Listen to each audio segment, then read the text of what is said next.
seize the means of production.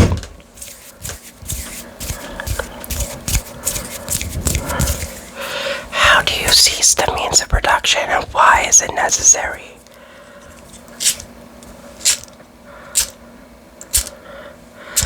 It's necessary because right now a group does have the means of production. The means of production is owned by the wrong class of people.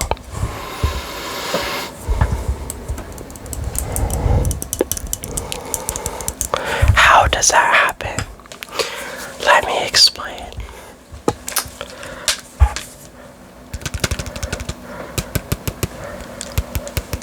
The means of production is owned by the owning class, otherwise known as the bourgeoisie.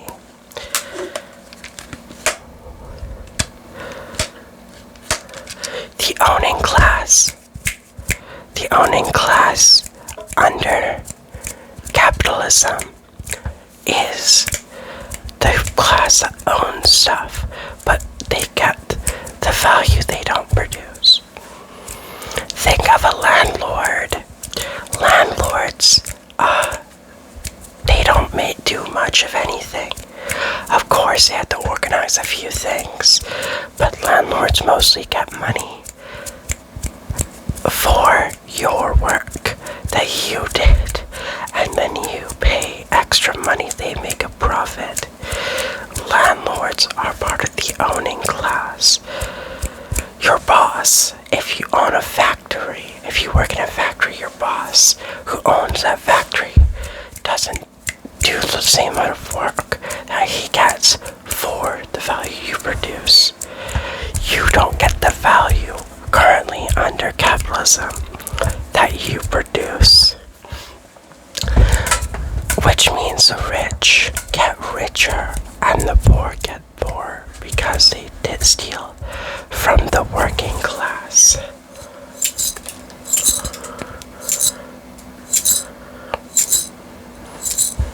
They steal from the working class. How do they do that? By having money. Under capitalism, the more money you have, the more money that you can make. For example, look at the stock market. To invest, you need to already have money to give to the stock market. The money you have in the stock market is taken by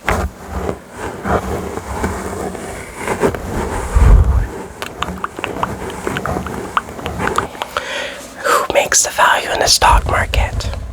The working class.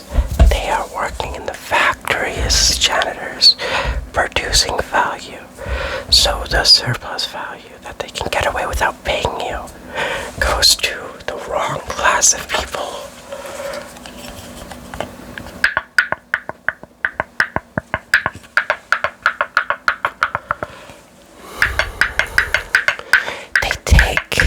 They take the value you produce and make profit off of it.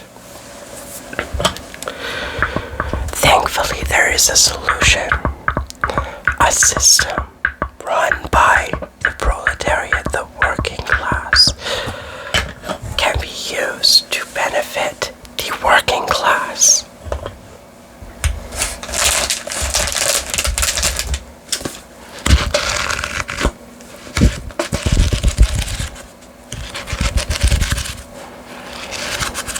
If the working class controls the government, they can take power.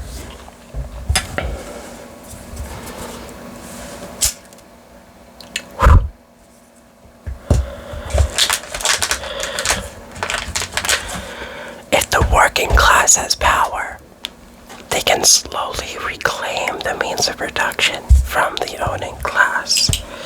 Instead of the owning class producing wealth, it can now be the working class getting more and more of it taken back from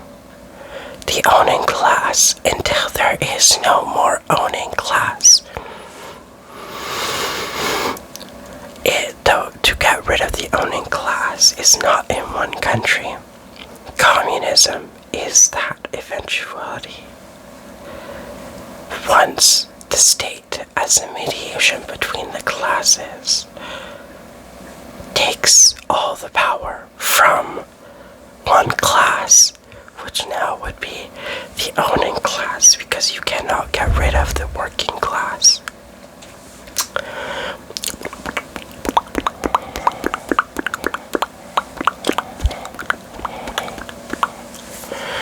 Now that working class has all the power, there's no longer a working class and an owning class.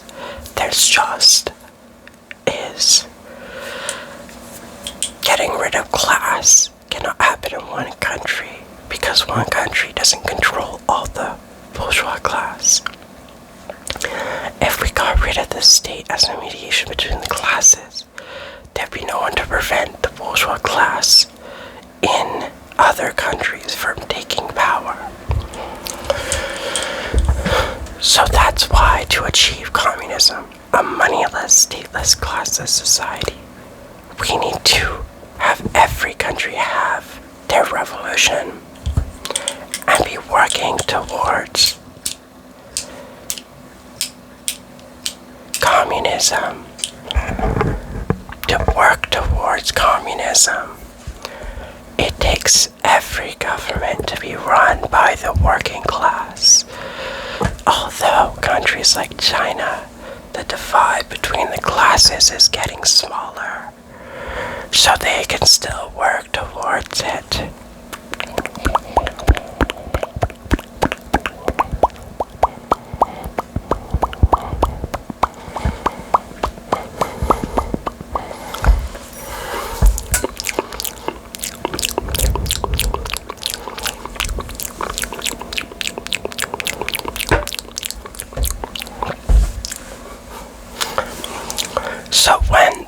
But there's one issue. Under capitalism, every government works as a mediation between the classes. So every country that's under capitalism, if they work, even though they concede,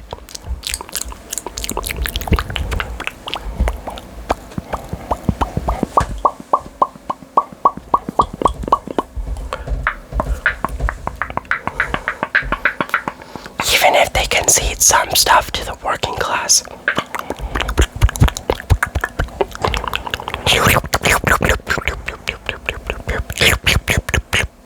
even if they concede some stuff to the working class, the rich keep getting richer.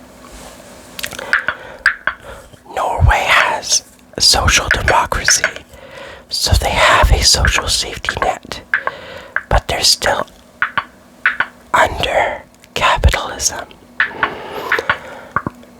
So the rich getting richer will keep happening. If the rich keep getting richer, where does that come from? Money is a representation of resources. If the rich keep getting richer, taking more and more resources from the working class, every capitalist government will eventually crumble.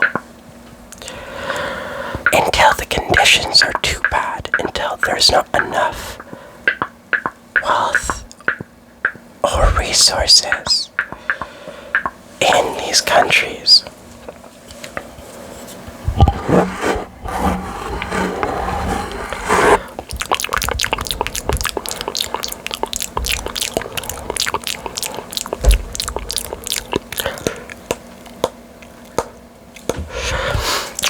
And then they have to revolt. As Marxists, we want that revolution.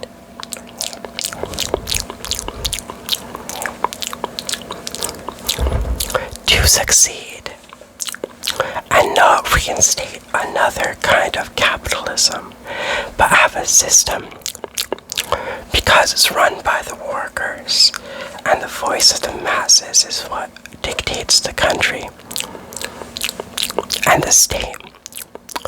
They'll get a system that doesn't make the rich keep getting richer. Or at least, if the rich get richer, it's only in conjunction with the working class getting richer.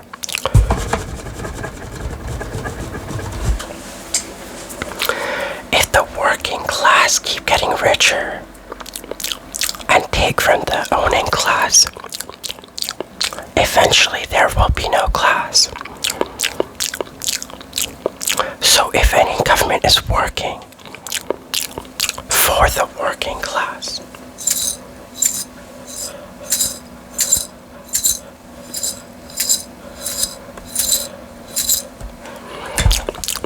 if any country is working for the working class, that means they'll eventually achieve communism.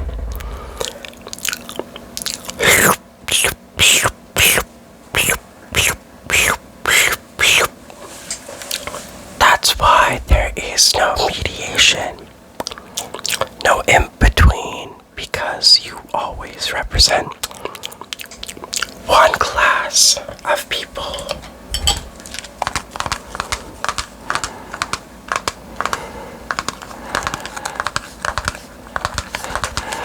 And if that class of people is the ruling class, not the ruling class, but the bourgeois class, that's not sustainable.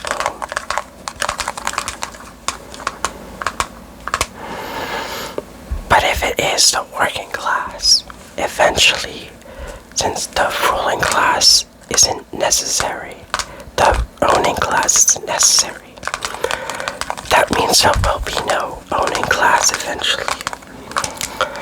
And if there's no owning class and all the institution,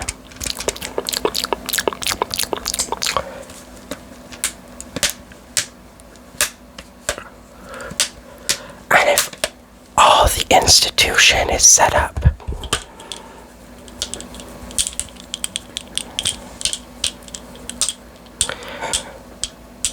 if all the institutions set up and it's sustainable, there will be no need for a state and it can decentralize. So the state disappearing is more the state controlling everything. But the state in communism, our communist governments, represents the working class. So the state getting more in socialism is the same as the working class getting more.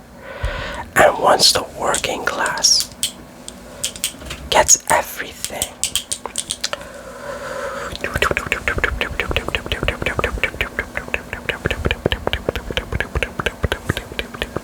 once the working class gets everything, there is no need for a state. This is a long-term goal.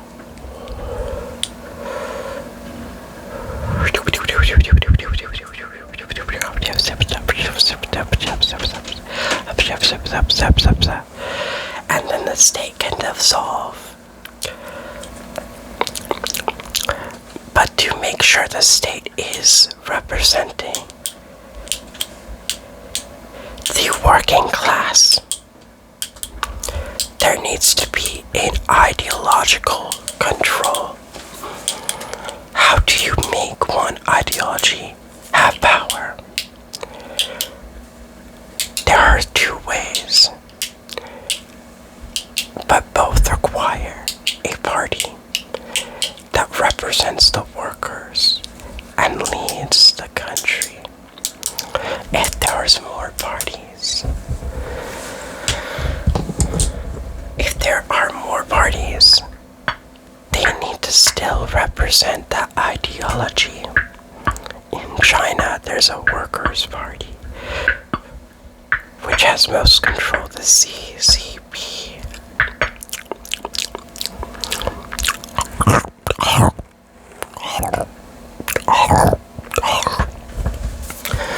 But the other parties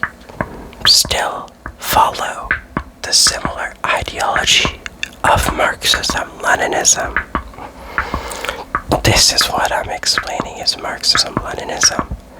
The party under Marxism-Leninism forces the state to still work towards the classes disappearing.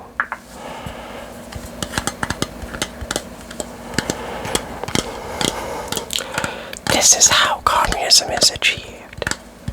Both revolution is inevitable, but how many tries will it take to achieve communism? This is Marxism-Leninism. ASMR for the proletariat class.